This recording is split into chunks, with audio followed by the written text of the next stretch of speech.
But what about the more typical scenario? What about the scenario of somebody who is really good at working during the week, they exercise during the week, they drink on the weekends? Well, that person is only consuming alcohol maybe 1 or 2 nights a week. But oftentimes that same person will be spiking their dopamine with food during the middle of the week. Now, we all have to eat, and it's nice to eat foods that we enjoy. I certainly do that. I love food, in fact. But let's say they're eating foods that really evoke a lot of dopamine release in the middle of the week. They're drinking 1 or 2 days on the weekend. They are one of these work hard, play hard types. So they're swimming a couple miles in the ocean in the middle of the week as well.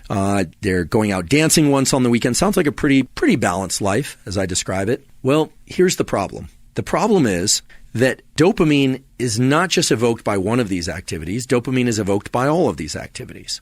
And dopamine is one currency of craving, motivation, and desire and pleasure. There's only one currency. So even though if you look at the activities, you'd say, well, it's just on the weekends, or this thing is only a couple times a week.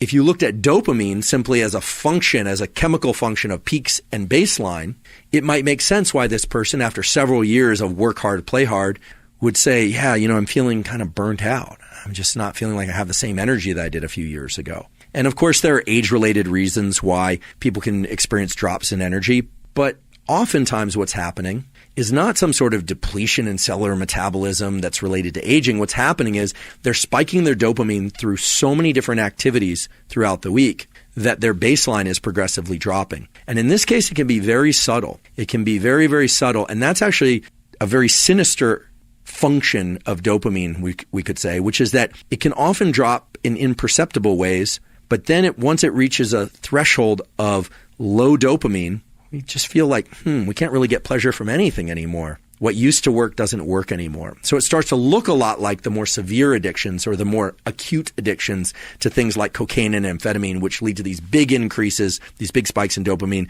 and then these very severe drops in the baseline.